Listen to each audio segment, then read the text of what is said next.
Here we are. I'm Kyle O'Reilly. And I'm Steve Pye. And this is the Here We Are show powered by CSN. Today we have the pleasure of being joined by the current middleweight king in the ring champion, Tony Killer Jaggard.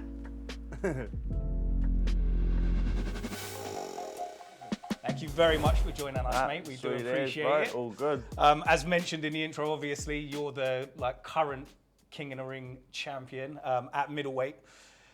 You've seen the 8-man lineup announced for the new breed of middleweight King in the Ring contenders. What's your thoughts or your opinions on that 8-man? Yes, it's a good lineup. Yeah. I think the strong ones, in my opinion, I'm looking at Daniel Riwanga. Is that how you say it? Yeah. He's got the mindset, the right mindset. He's got like the mindset that I kind of bring to a fight, and not many athletes have that mentality. Yeah. So I'm really interested and excited to watch him compete in it. I'm also looking forward to watching Corin fight in it because we're in fight camp together. Right. So it'll be, I'll get the insights of him and I'll be able to push him to how and show him.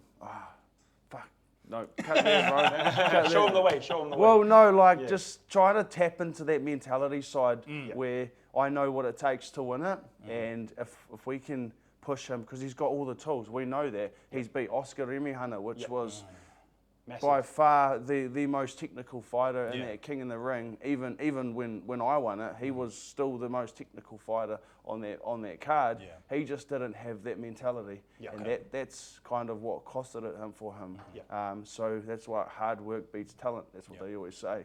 And I'm really excited to see Corin. I want Corin to win because we're gonna be teammates. We're gonna be grinding together. Is this the first time that you and Corin have done a camp together in a while? No. So when we actually did the camp for the King in the Ring, I won. Oh yeah. Yeah. So But in between that time, because you had a little bit of a break and stuff, right? No, we've done a bit together. Yeah. So he was down training at Art of Combat with us.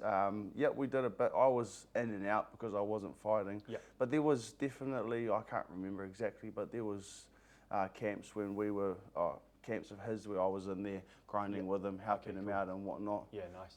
But also for the. Do you think it's different though when you both have like a big fight like this and you're just in the trenches all the way through? Definitely, yeah. Well, I don't think it'll be every day because he's coming down. He'll be down like half of the week. Oh, okay. So I think he's splitting it up. So he's doing like the end of the week with us and the start of the week in Kapiti because he's going to still be residing in Kapiti. Yep. So he's actually going to be fighting out of both gyms, not just Art of Combat. It'll be under both. So I think the way it'll work is they'll have Jake and then his other coach. They'll be together, which will be quite cool because you don't get that often, eh? No, not to try and coincide or whatever the word is together. So something you just touched on is about the mindset, right? And I think that's something very unique that you bring to the table. I can really clearly remember when you fought last time in the 72 kilo King in the Ring, just that look of intensity and focus that you had in your eyes. Every time you made that walk into the ring, like you just look like you're on another level mentally. Physically, skill-wise, you look great, but mentally you just look like you had this, I don't know, you flicked a switch and you're just in this zone that no one could break you out of. Can you talk us a bit about that? Yeah, bro? I can tell you exactly about it. I remember it very, very clearly. So that right there is manifestation, and that is not a switch that you turn on the day. That is a switch that you turn in the lead up. So that's every single day, reminding yourself, telling yourself that you are the best. Nobody can beat you. Manifesting what it feels like to get the win, to put the belt on, to get your hands raised, the confetti coming down, to actually feeling it and getting it past that point. Because when you first start to manifest, the way I experienced it, when you first start to manifest it, there's always going to be little bits of doubts when you're trying to talk to yourself in the mirror and tell yourself. You get a little bit of doubt, but when you can shift that any bit of doubt away and then there's nothing in your way apart from I truly believe I'm going to win, and then you feel it. Like before I got there, I actually felt the feeling of my arms being raised and the belt. That's why when I'd walk out, I'd go like this because I could feel it. Yeah. Like it was already done. It was already done. I walked into the weigh-ins and there was not one man in that room that had manifested it. I could just tell, and nobody on that day was going to stop me. And I just remember, like you saying that, I actually remember you doing that, bro. As you come out, you kind of do this, and then you'd be like doing some like thing like that. And you kind of go like Getting that. excited. Yeah, and your eyes, bro, the focus was Yeah. just insane. There's like Yeah. this fire in your eyes and your heart, and like every fight you had, you're just like on a mission to like seal the deal as fast as possible. Yeah, you it know? was exactly. It was amazing, man. Yeah. It was probably the only one thing I probably could have done a little bit better was I started off slow in the first fight, which costed me a little bit. We kept the Jorge. Oh, Right. Jorge Cordense. yeah, he kept jacking my back, whacking my back leg, so it paid dividends, and I had a pretty bunged up leg for the rest of it, because I didn't really do much in the first round, which I should have did a bit more to just try and get him out of there. But once the second round came in, I was like, mate, you got to sort your shit out pretty much and step it up and pick up, and that's when I started to really let it out. And something that I found like really interesting about you, I remember like the first King of the Ring you fought on, the 68 kg one. Obviously that's a bit light for you, but you know, nonetheless, I remember right before the fight, we were sitting outside and you came up, and then you know you're talking with Kane or something, and then you know I think you said to him like, you're like the hardest fighter in the tournament, but this is the way that I want it. I want to fight the best. I'm here to like fight the best. I wouldn't have it any other way. And like I was just like, damn, bro, I respect that like so hard, man, you know. And that's like the mentality that you know, like a lot of the Strikeforce fighters have, and you know, all of us, bro. Like true fighters, they like that. They like want to fight the best. You know, they don't want that easy route. They want to have it feel like they earned it when they get to the final. It's more of an achievement, ain't it? Yes, Like if you do go the easy route and you beat people that you should beat day and night on paper, it kind of takes away from what you've achieved, like in a sense. So going through the hardest battles is probably the best way to have pride in it. Yeah, there's nothing to gain, when you're fighting somebody you know you're gonna like, what you should beat. For me, I like those fights where it's like you shouldn't probably win, or it's like and then you get doubters, which doubters fucking make me thrive. Like I thrive off of doubters. Like, do you think I'm not gonna win? I'm gonna show you I'm gonna win. You know, like, so I knew I don't know if I put it out to the universe or what, but I knew I was going to get Kane. Okay. Well, I thought I was. I think I just mentally prepared myself to get Kane, because Kane was literally the only one in there that I seen as a threat. Obviously, looking at it now, Rob was a huge threat as well. Yeah. Was Corin in that one, or was he in the 72? This was light, man. Like I probably shouldn't have even been in it. To be honest, I looked sick.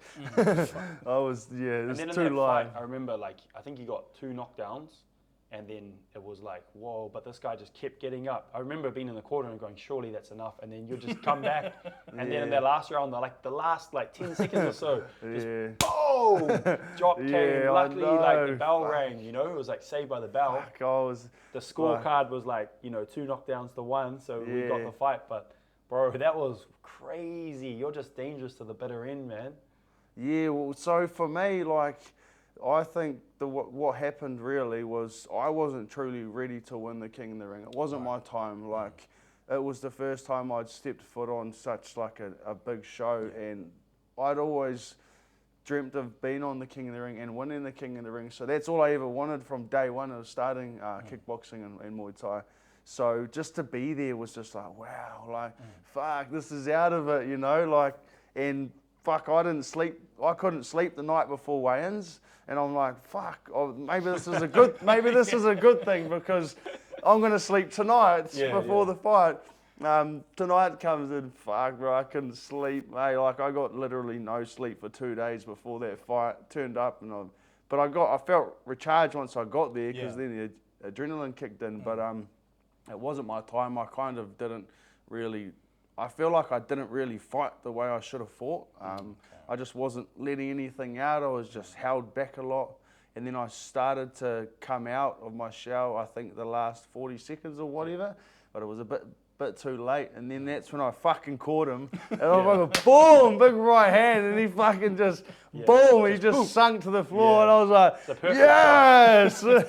Fucking, I just heard the 10 seconds, and I fuck. I remember at the end of the fight, you walking up to our corner and just like massive smile on your face. Yeah. Almost had you there, bro. I was like, this is a true competitor, you know, like never say die attitude, man. That I was like, just happy to be there, eh? Yeah.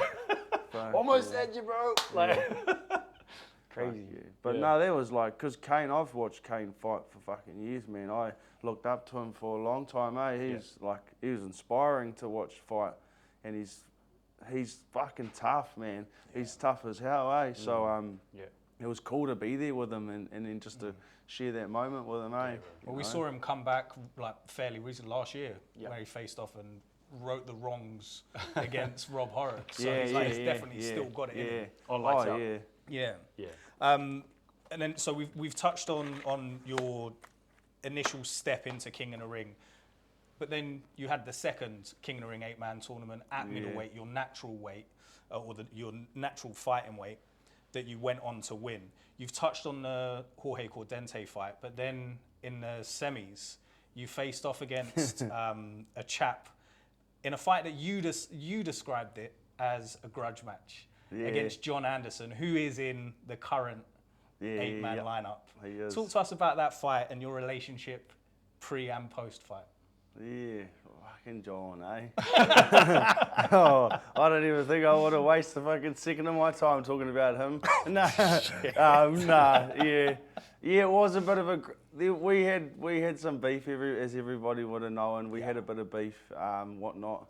But for me, going into that fight, there was no emotions. I had thrown all those emotions out because they do not help you at that point in time because you're using more energy.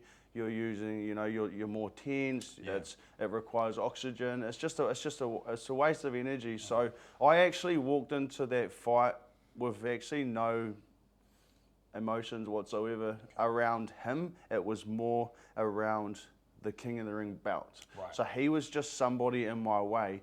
But there was a funny story actually. Before the fights, we were in the same changing rooms and he went around and shook everyone's hand. And he got to me and he tried to shake my hand and I was like, nah. And he was like, bro, shake my fucking hand. And I was like, no, bro, I'm not your friend. Like, I'm not going to shake your hand. I'm not about that.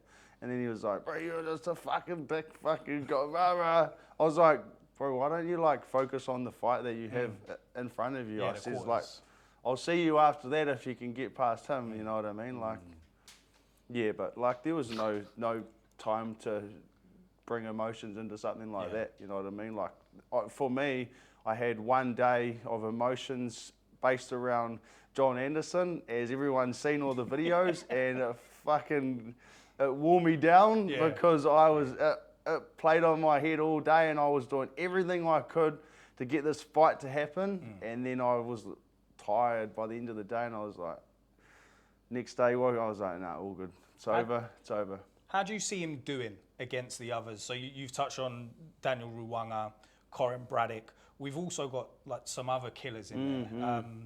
Picquiao Tyrell Bracken is good. Massive at the minute. And Titus has picked him. Suran Wamiri, an absolute juggernaut of a fighter. How do you see him matching up against that caliber of competition? Oh, yeah, I don't rate John, eh? I think he's not very strong mentally wise. Right. He may do all right, he may surprise people, but he's been there how many times before? He hasn't won it then, he's not going to win it again. Okay. In my opinion, if he could get the right mentality, which I think he would have already had by now, you either got it or you don't. But nah, I don't. He's not going to win. He's not my pick. Okay. Yeah, my pick would be what's his name? Picquiao. Tyrell. So it'll be Picquiao, it'll be Corin and Daniel Ruwanga would probably be my top three. Yeah. Would ideally, like I said, Corin because he's my teammate. Yeah. You got to back your boy. Yeah. But I have a lot of love for Daniel Ruwanga as well. Yeah. Like we get along quite well. So yeah, I'd like to see those two in the finals together actually. That'll be a good fight. Yeah. Ruanga Corin, and- and was it Ruanga? Yeah, Ruanga. Ruanga. Because he fought Picquiao at the last Yeah. King in the Ring. Ruanga And Dan, a versus former Picquiao was finalist, extension phenomenal. round finalist. Yeah. In 68 kgs. So he's got the experience. He's got We the know he's got mindset the to talent. get there, you know. Yeah. And we know that Corin's got the mindset too. He's got Oh, the yeah. toughness. He's got everything, all the attributes you need to get to the finals and win it. He does, He has yeah. all those attributes. It's just, can he put it all together on the night, right? Yeah, it's just and that comes down to manifestation, I believe. If you can, if he can get the right mentality walking into there, he'll be unstoppable. Yeah. He, like I said, he beat Oscar Remihana, Yeah. and he's by far one of. And that fight, yeah. I remember he had to come to Les Mills to like make weight or something, and then him and his team were there, and they saw Oscar training, and they looked really like intimidated, you know. So I knew mentally it was a big hurdle for him to overcome going into that fight, but he just fought so incredibly well. Yeah, he did. Just completely he shut did. Oscar down. Yeah, he did. And like It was amazing, eh? it was incredible. Yeah, I was like, oh my god, didn't see that coming. Maybe that sort of Yeah. intimidation factor led to him Stepping up. over preparing. Yeah, like Yeah. preparing more, stepping up. Yeah, that's right. Well, fear is an interesting thing. Sometimes it can actually accelerate you and make you go to another level, you know, because you don't know if you can win. So you just kind of like rise up, bring everything out of you, you know. And I feel like he really did that. It was impressive. Yeah, no, it was impressive. In Fuck, he Doctor did Who, well. they say that fear is a superpower. So Well, it's maybe, how you like, he use it, tapped eh? into You know that what I mean? superpower, Yeah. That's Well, right. it's like you can get the fear, but it's like how you want to use it. You can use it to your advantage, or you can use it against you. Yeah. That's like anything, eh? Yeah, That's the mind switch. Yeah, it can make or break you. You said earlier, like with King in the Ring, that was your thing. That's what you wanted. You wanted from day one, the second you stepped foot in the gym, to be King in the Ring champion. Talk us through the final and your sort of mindset going into this fight where you could realize your dreams and then actually realizing them and becoming King in the Ring champion. Yeah, so walking into the finals, it was just one more fight. It's all it was. It was So you one kept more that fight same away. mentality? Yeah. Yeah. The vision didn't change from the first fight through to the third fight. It was obviously like, yeah, it's just one more and it's done. One more and it's done. The difference about it, I mean, looking at it now, was I went against one of my old teammates. So I used to train with Mike Cuppy at Mana Muay Thai when the gym I first was signed up at, and so we'd train together a lot, and then I'm walking out there, and I've got my old coaches in his corner and whatnot, and like, hey bro, like fucking. But it doesn't change the job. The job you have to do right there is to eliminate that opponent, to get him out of the way, because he's standing in the way of me and my belt, pretty much. So yeah. And I feel like at a high level, I've seen this time and time again, the top level fighters are able to just kind of disassociate that, those other ties, those other connections, just be like, nah, we're here to fight.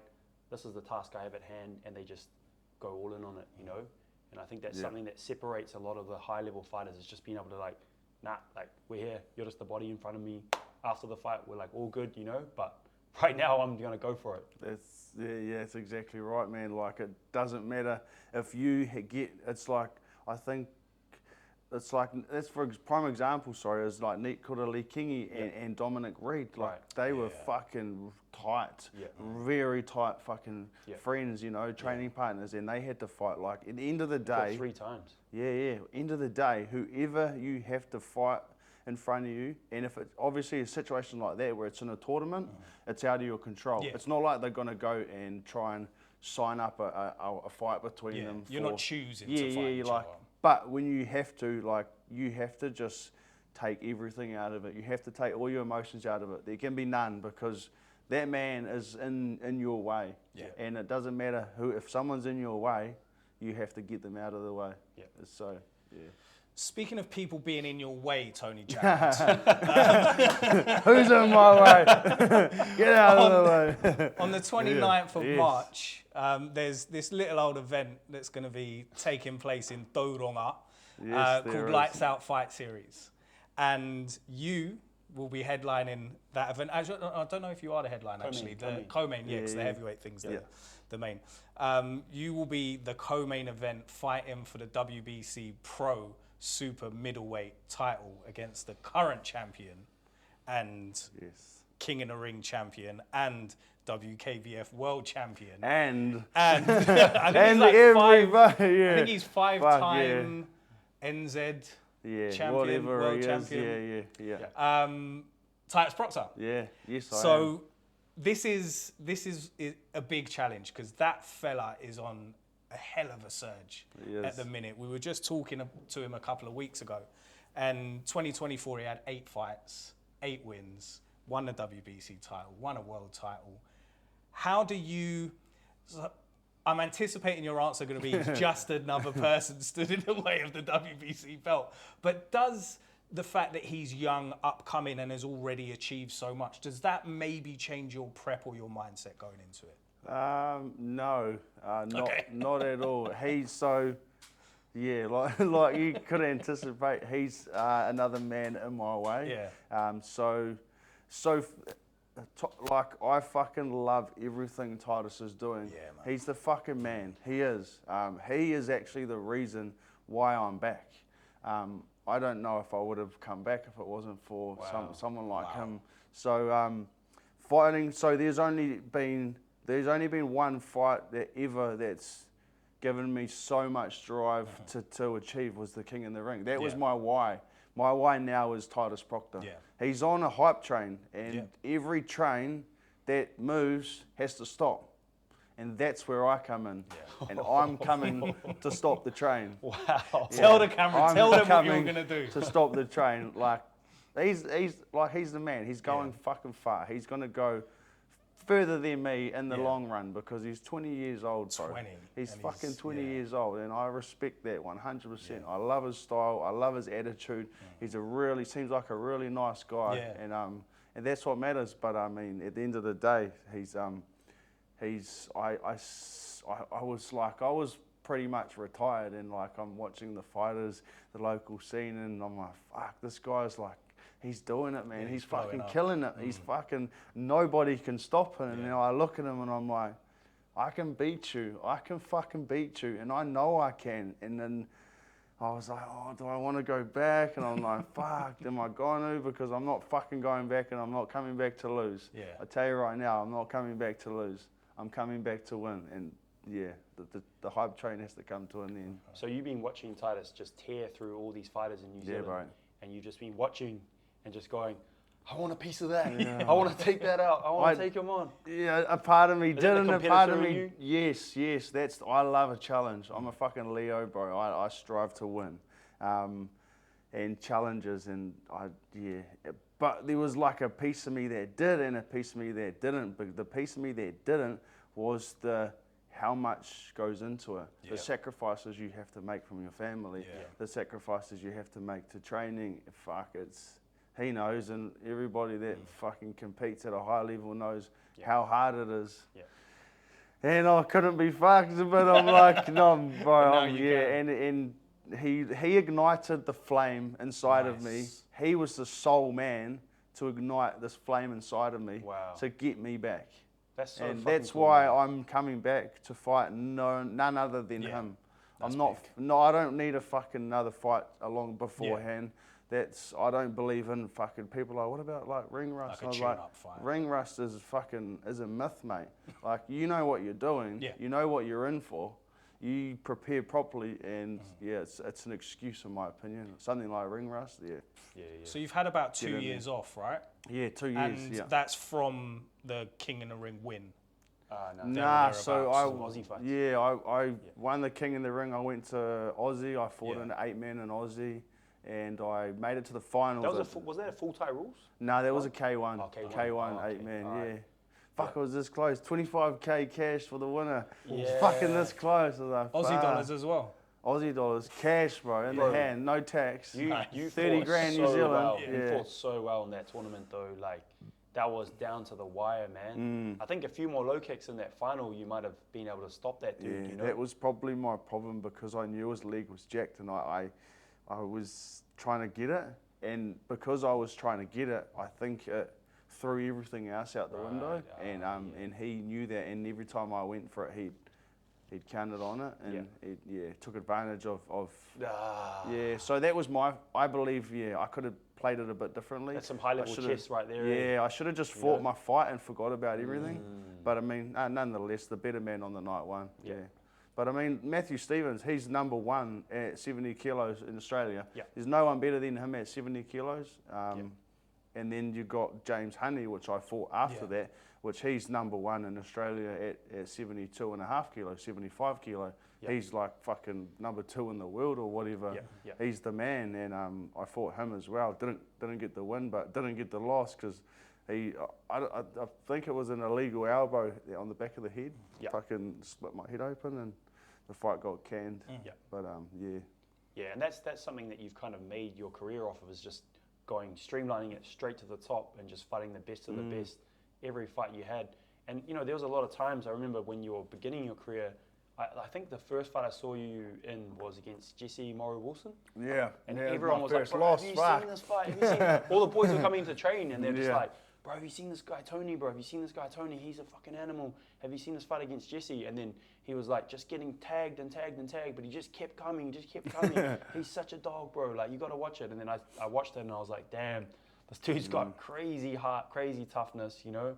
Like, you could just see that you had that, you're like destined to go to the top, you know? Yeah, it was like, that fight got me good, eh? That first loss, like I was on a tear as well. Like, I was on the hype train at the time. I was 14 wins, 0 losses. I hadn't been beaten, and I fucking thought I was unstoppable, eh? I thought no one can beat me. Fucking, I'm on this massive train, man, and I got fucking showing damn well that anybody can.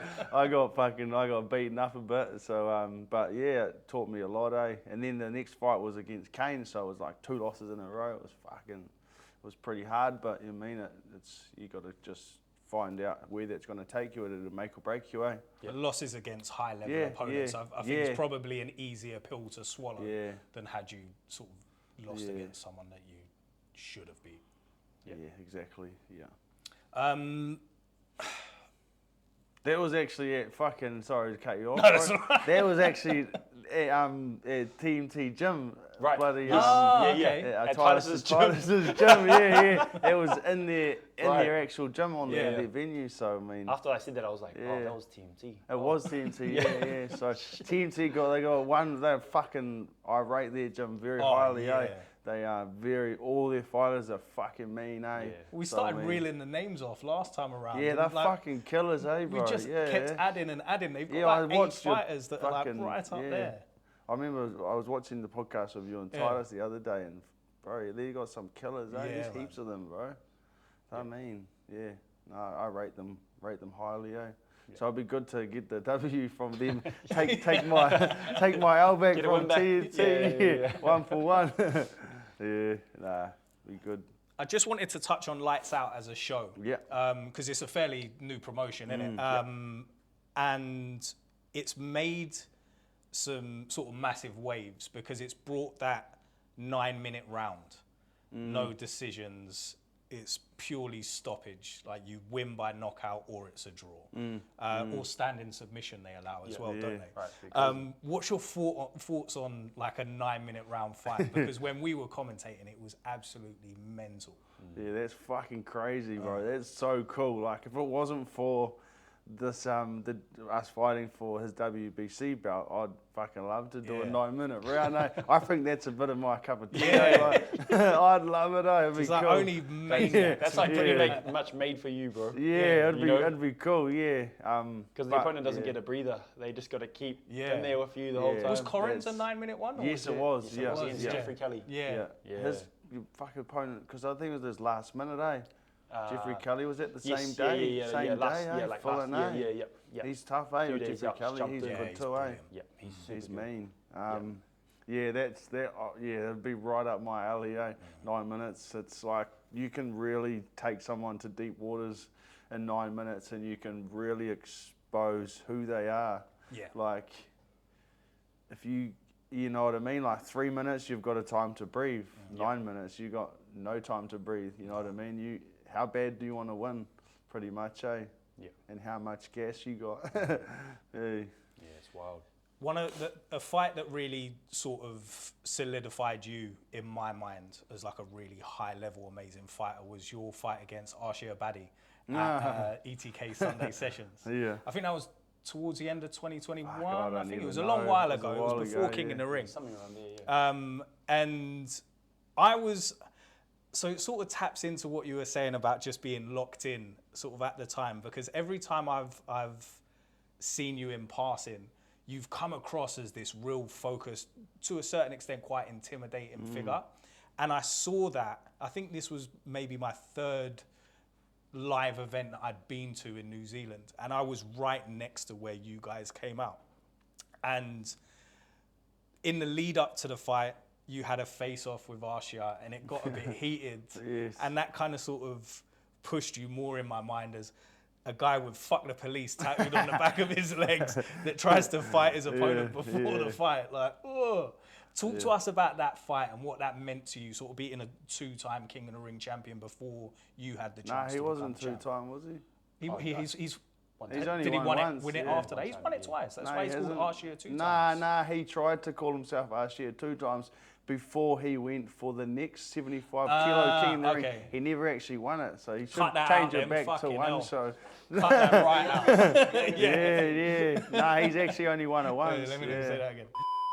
Talk to us about going into the fight there with Archia, who was a King in the Ring champion, and you were sort of going towards your goal of being King in the Ring champion. So it was exciting because he had just won the King of the Ring, and that was what I wanted. I was just like, like that's the fight I want. That's the fights I liked. Like I thrived off fights that people thought I wouldn't win, and I probably shouldn't win on paper because it gives me more drive and more motivation to train, obviously, to train hard to come out and beat them. But what you were talking about, some of the standoff before the fight. Like the fuck, it got me. All of a sudden animosity that didn't appear to be there prior.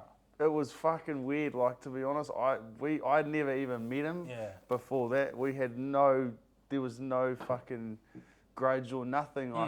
Like I said, I didn't even know him, and I got approached. I think it was Oz or someone approached me because their fucking camp wanted to have a face-off, but when they come for this face-off, it was like all his boys and everything were behind him, like they were trying some intimidation sort of tactic, and then he's like, all in my face. I'm just like, what the fuck? Where did this come from? Did it G you up a bit more? Well, I was just like, well, fuck you, bro. Like, I don't give a fuck who you are. I'm gonna fucking hurt you now. Like, there was more drive to, I want to smash you, bro. Let's see, let's put your mouth, put your money where your mouth is, pretty much. So but I still didn't. I just went into the fight and just tried to just fight the same fight, but there was a bit of animosity in the fight because of that. So it was quite funny, actually. It was a cracking fight. It was pretty funny. funny. It was so close. It's fucking hard to hit though, there, man. Yeah. Fuck, man. I had to just keep chopping his leg because every time I tried to punch him in the first couple rounds, he wasn't there, Yeah. So it took a little bit to figure him out and stop chasing him. And I started to cut him off. Yeah. So he couldn't, instead of running at him, I'd turn around and try and cut him into a corner just to try and get my hands on him. I think that's what swung it in your favour as well. Yeah. Was because it was so tight, and even when the decision was called, he and his camp were not happy with that whatsoever. Yeah. But if you watch it back, and I've watched it back a few times, and it was me and Isaac Savage that commentated that fight. He was very elusive, like you've said, but judges do like the aggression. Yeah. They don't always sort of prefer the chap that's avoiding getting it. They tend to sort of score it in favour of the guy actually moving forward, trying to fuck up his opponent. Get the fight, trying to make the fight. That was my understanding of how the judging rule sets work as well. And another thing, like he kept spitting his mouth guard out 6 times. His mouth guard, he spat his mouth guard out, and to me, that's like There's a point. It should have like been 2 warnings. Yeah, but like point deduction. he didn't get deducted. He should have. But it's almost like you're trying to get a breather. Yeah. You're trying to buy some time to breathe. Yeah. But like end of the day, he was just another opponent in the way, and we managed to slip on through and get the dub and move on to the next. So Titus is your goal now. The WBC super middleweight title is your goal now. You've actually won a WBC title before. Yes, You were yeah, I saying have. that Yeah, you were the yeah, first yeah. ever WBC NZ champion. Correct. So first ever WBC Pro New Zealand champion. So me and Navajo fought on Raw Fight Nights. That's when Kane Conlon actually fought Leftway in New Zealand as well. So we were the first ever to fight for the WBC Pro belts. Yeah, Sick. so it was quite a historical moment. Yeah. As such, like very, very proud moment to be the first man to ever receive one. Yeah, that's amazing. Yeah, it was pretty cool. So I got it tattooed on my leg. Nice. I'm about to get another one here. The champ. Yeah, No, it's fucking A, been man. amazing to see what Scott Tweedy's done with the WBC and how he's really built it up. Yeah, You know, and now 100%. it's become, because I remember at that time, like, it wasn't so well known, but now it's almost like a household name in combat sports. Yeah. Like if you got the WBC belt, people view you as the top in NZ. So Yeah.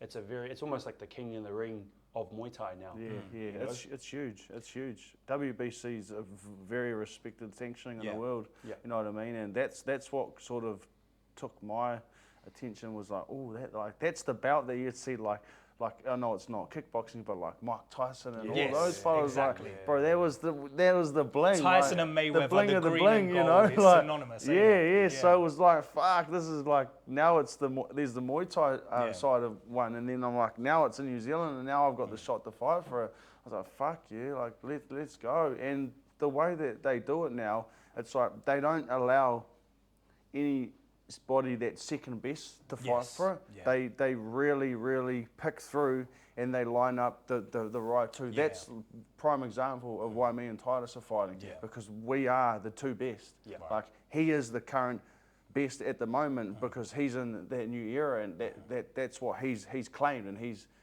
earned that. And I was in my era, I was the best. You know what I mean? He was still coming up, and now it's like I'm just gonna make my way back into the scene and show that I'm the best again. So, and then it's like he needs to beat me and I need to beat him to really solidify. Yeah, for In him my to be the opinion, true king, he needs to beat you.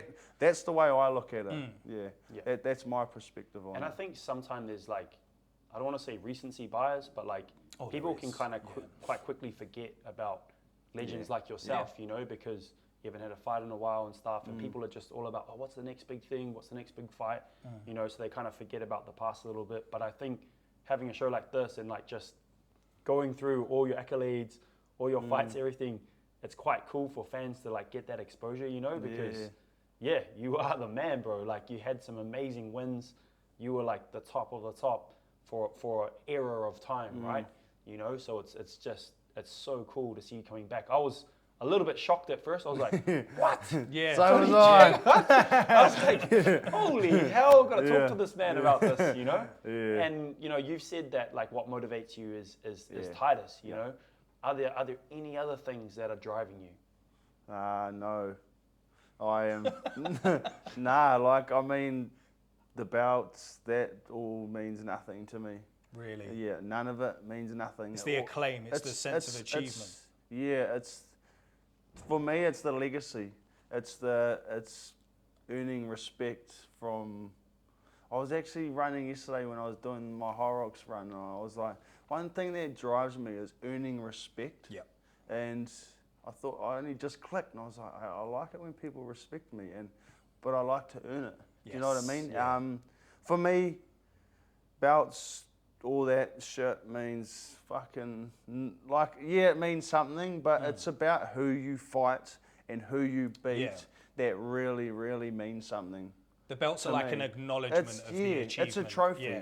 So all it is a trophy to show what, you know, you can put it on your wall, you can hang it up, you can do whatever you want with it. And you can keep that forever as a remembrance of what you did. You know, that was that's when I fought this fella, like that's when I fought this fella, like blah. But yeah, it's the fight that you're fighting which really matters to me. So you haven't got like an example then of, let's say you win the title, and I know in your head you're absolutely going to win it, and I'd love that you've got that mentality going into it. So let's say you win it. What there's nothing that can tempt you to get back in the game again? Oh, Like, what would be tempting? Possibly, yeah. I'm not looking past this fight. Yeah. I don't know what's in the future. I may fight again. I may not. Okay. I guess we just have to wait and how you see. feel. Like, I'm not looking past anything. I'm just looking at Titus and the challenge that's in front of me. Yeah. There's this line that the boys at the gym that I work at, True Hustle, say, and it's earned, not given. Yeah. And I feel like that really embodies you. 100%. You know, like Earn you that just shit. said, yeah, bro, you know. It feels good when you earn something. You know, I don't want to be handed anything. Yeah. I want to take it. Yeah. It's an interesting thing, right? Because it's like the hard way or the easy way. But when you choose the hard way, the reward at the end is just so Massive. much more satisfying, eh? 100%. Yeah, that's when it really feels like, because you got to go through, like, anything that you earn, you have to go through so much to get it. And when you go through so much fucking pain and whatever it is, grinds, whatever, that reward at the end just tastes so much better, eh? Yeah. We've sort of spoken about your achievements and your motivations for getting you towards those achievements, but what actually was the catalyst for you stepping into combat sports? Why are you Tony Killer Jaggard?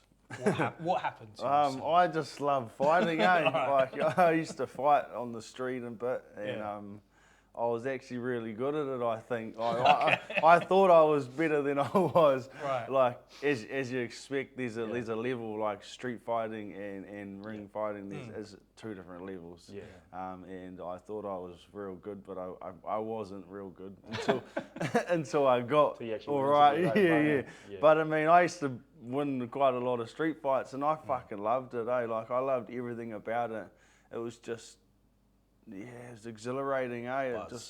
But it was bad as well, because it's the only way that leads is to fucking trouble. Yeah. And there was a time when it was like, you either got to fucking go do it properly, like we'd talk about when we were pissed with all my friends, and bro, you need to do it for real, like you could do so well at it, and I'm like, yeah, I can, I'm fucking pissed there, and bro, just go and do it, eh? Like, and then I finally just said to myself, all right, I'm going to do it. And I walked in to the gym, I had a training session, and I was like, fuck it, I loved it, eh? And I was like, yeah, and I was like, fuck yeah, this is me.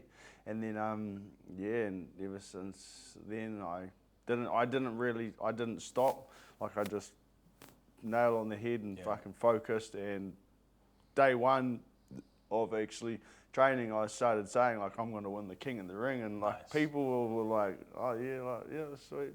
Thought cool, you were a bit delusional. Yeah, like, cool, well, fair enough. Like, I'm undefeated on the streets, and I'm going to win King in the Ring. It was just like, but it gave me a purpose and a why to get through everybody I had to get through and climb the ladder. You know, you can't just go there and do it, but just to climb the ladder to get there.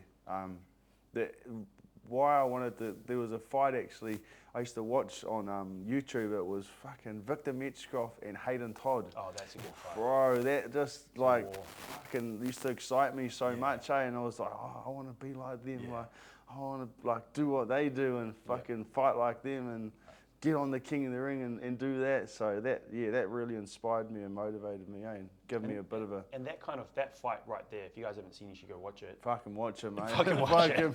It's fucking mean, yeah. That's the kind of fight that you, like, it's almost the embodiment of you. Yeah. You know, just that tenacity, that unwillingness to just give up and just keep going, bro. 100%, Yeah, I can see why you really, like, fuck with that fight, you know? You're like, this one. Yeah. This is my fire, this is my driver, you know? 100%. That's so cool. It's fucking, that was a war, man, and that's like, I love that sort of shit. It's like, you get taken to deep waters, and who's really tougher at the end of the day, eh? Like, who's gonna really win when you're drowning, eh? You gotta try and survive, so, Hayden made a return last year. He was back in the ring at Art of War against Slav. I didn't actually watch that. How did it go? He lost, but it was a good fight. Yeah. It was a good fight, very good fight. Slava looked gigantic, massive strong. comparison. Hayden weighed in underweight. Yeah, I which did isn't see a good that, start, you know. So Yeah, But I think but Hayden, he tough. said he knew that going in that he He was knew. going to be the smaller man, but he didn't give a shit. He wanted Yeah. to Hayden's go tough and, as He's a fuck. giant killer. Yeah, he's So he was brawl just till doing he his fall, best, bro. yeah. Hey, that's his mentality, and Yeah, that's his slang, eh? So, Yeah. and he is that type of man, eh? He'll Yeah. fucking fight anyone. He kind of reminds me of like Dan Hooker, eh? Yeah. Like Dan Hooker, fuck, he'll fight any man, eh? Yeah. No give, no. When he's fucks. gonna, Yeah, he's got yeah. Gaethje coming He's up the soon. That's fucking going to man. be a Yeah, mental I fight. love him, eh? I Yeah. love his fucking attitude and his mindset. Yeah, same. He's got a very, very strong mindset, eh? Yeah. Yeah. And he's willing to die, like, you Yeah. know. There's not many people that are willing to die in there, eh? Yeah. No. And you can see it on his face. He's willing to die. His fights are just always Yeah, barn burners. yeah. They're always like Yeah. the Poirier fight, Oh, ridiculous. The Paul Felder fight here in yeah, Auckland. yeah. Like they're He's a just savage, always eh?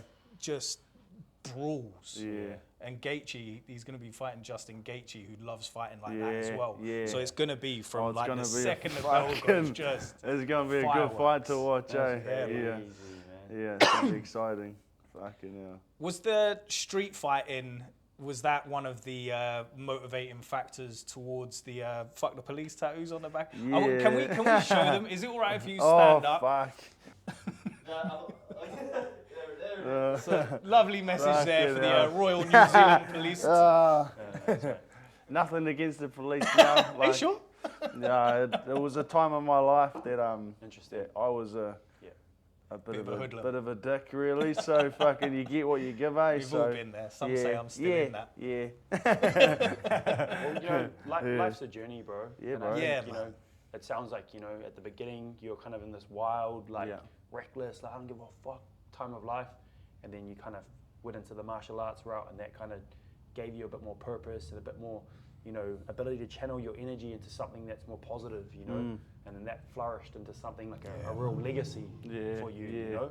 Like when people hear your name, they associate that with all the accolades that you accomplished, and they know like the caliber of athlete and everything, bro. Like, you know, you've inspired a whole stack of fighters. I know a lot of the young guys that I train, you know, they really looked up to you, you know, and still do. Like I can remember they were just in the beginning of their career, but they'd be coming in wearing Tony Jaggard shirts and stuff, you know. Yeah. So you definitely like had a big positive influence on a whole stack of the younger fighters coming up, bro. You know. That's fucking like, and it's real cool to hear, eh? Like, it's a good feeling when you inspire people, and anybody. It just shows like anybody can do anything. Yeah. Like, I'm not special. I'm just another man, like any other man. Like, but if you want something that bad, you'll get it. You'll just, it just takes a lot. Yeah. You know what I mean? You just got to give it your all and fucking go and get it, eh? You know how you said when you started fighting, like actual proper fighting, not street fighting, and you realized, oh, there's like levels to this. Proper fighting. Yeah, proper fighting. No, you're right. Real fighting. With like, people that wanted to fight too. You know? They were training. Yeah, for they you, trained up to fucking fight you, hell, right? yeah. When was it that you realized, like, oh shit, like, you know, like actually what I thought I was good, but I'm not actually that good? Because like I've been through that moment as well. You know, Yeah. like my first time sparring and stuff. Like, you know, can you like remember that, bro? Like that moment Yeah, when you kind of no. realized, like, The fucking- humble factor. like, no, not No, really. because I sort of always, it's more looking back on the Okay, now. all right. So Okay, I got you. in any Yeah. time that I was in on the journey, I thought I was the man and the fucking best. Right. At that time. Yeah. And until you look back at it, you're like, fuck it now. Oh my God. Like, what the fuck was I doing? But it worked at at that level. It Like, worked there. At that Yeah, level, yeah, like yeah. it did the job. Like I was Right. fucking winning. I was Yeah. pretty much never losing. Right. I haven't lost many fights. Yeah. To be completely honest, I've only lost Yeah. a couple fights. So Right. So when you're like looking back and you're kind Looking of reflecting back, on it yeah, to where you're yeah. at now, Yeah, you're it's- like, fuck, I'll yeah. give myself a hiding, man. Oh yeah, but that's just there's levels to the Yeah, sport, yeah, and yeah. even now at the level I'm at, there's higher levels. Oh, yeah, 100%. yeah. There's There always will be. There always will be a higher level until you are standing on somewhere like one championship or UFC, and then you are holding the belt. Yeah. That's kind of like the real pinnacle. But Yeah. there's But then you there's- can't really maintain that level for it's too long, hard, can you? yeah. Like, for example, Izzy, you know what Yeah. I mean? Like, he was the man, like, oh, he still is the fucking man, but he, you know, he was just carving through all of the fucking Clearing defending his belt constantly over and over and over and over again. Yeah. It becomes to a point like I could imagine it would have got hard for him mentally to motivate himself. to motivate, to stay driven. Like there's no why. Like there's nothing. What's left? Yeah. Like who's left above you to motivate you to beat? You know, you're constantly fighting people. No, not to put anyone down, but people below you as such, to give them the chance to beat you, and you have nothing really to gain apart from holding your current title, but you have everything to lose. Yeah, becomes a fight with yourself. Yeah, and this person has nothing to lose, but everything to gain. Yeah. So it's fucking hard to just keep staying at that level. Yeah. That's another battle in its own, eh? Yeah, I could imagine as he would have been through. Yeah. Yeah. And it was just like contender after contender after Bro, contender. fucking like. To the point where you almost couldn't see him ever losing. But Nah. then as a fighter, like we know, right? We're like, that's hard to do. No one knows what he's going through, eh? Mentally as well. No one knows what his personal life is like. Yeah. Anyone that sits on the couch and watches the TV, all they see is that day. Yeah, precisely. All they see is that fight. Yeah, That's true. fucking nothing of it. That is 1% of it. Yeah. That's not even the fight, you know what I mean? The fight's the fucking, the mental lead up, the training, everything. It's just 1 little % of it. Yeah. So you've achieved everything so far that you want to achieve. You've got one more achievement waiting for you. How do you, Tony Jaggard, the man, if we put the killer aside, the fighter aside, how does Tony Jaggard, the man, want to be remembered? I want to be remembered as a good person, a hard worker. Obviously, like with my fighting and everything I put my mind to, I like to go in there and give it everything I've got, and be respected for my efforts, and you know, like wherever you rank and whatever you do, kind of things, and fucking just a good person, a good friend, good dad, good fighter, you know, obviously. But that's already there. But you know, you can't. Yeah, there's always more. Eh? Just depends on your personal goal. Like everyone's got their own personal goals. Eh? But yeah, I just want to. I've done the King in the Ring. There's only one other thing that really matters right now, and that's beating Titus Proctor. Yeah. Nice. Wow. So that'll be cool to accomplish. Yeah. Yeah, that's beautiful, man. All right. Well, bro, that was so cool. that was amazing. I really we appreciate your That's time. good. Yeah, thank you. Thank you very much for joining us and giving us that sort of much needed insight into your life and who you are as a person. Because like I sort of said earlier, you obviously know Tony a lot better, but my very minimal interactions, which has only been seeing you in passing, you do come across very different to the second you walked in the door. Like they're almost two different people. So it's been really amazing seeing that side of you. So I appreciate that. And I feel like this has added a whole other layer to the Titus fight now. You know? And if anyone watches this and then they watch the fight after, they're just going to be like, wow, there's a lot in this fight, you know. And there's a lot. This is everything for me. Yeah. Yeah, I'm fucking coming to give you one hell of a fight, and I want to put it on for the crowd, just like he does, the fans. You know, this is the fight I believe the country want to see, and I'm here and he's here to give them what they want. Yeah, that's awesome, bro. Ladies and gentlemen, the 29th of March, Lights Out Fight Series. Tony Jaggard will be challenging the WBC Pro NZ Super Middleweight Champion Titus Proctor for that iconic green and gold. Do not miss it. It will be streaming live on csn.watch, and don't forget to get your tickets if you're in the Tauranga area.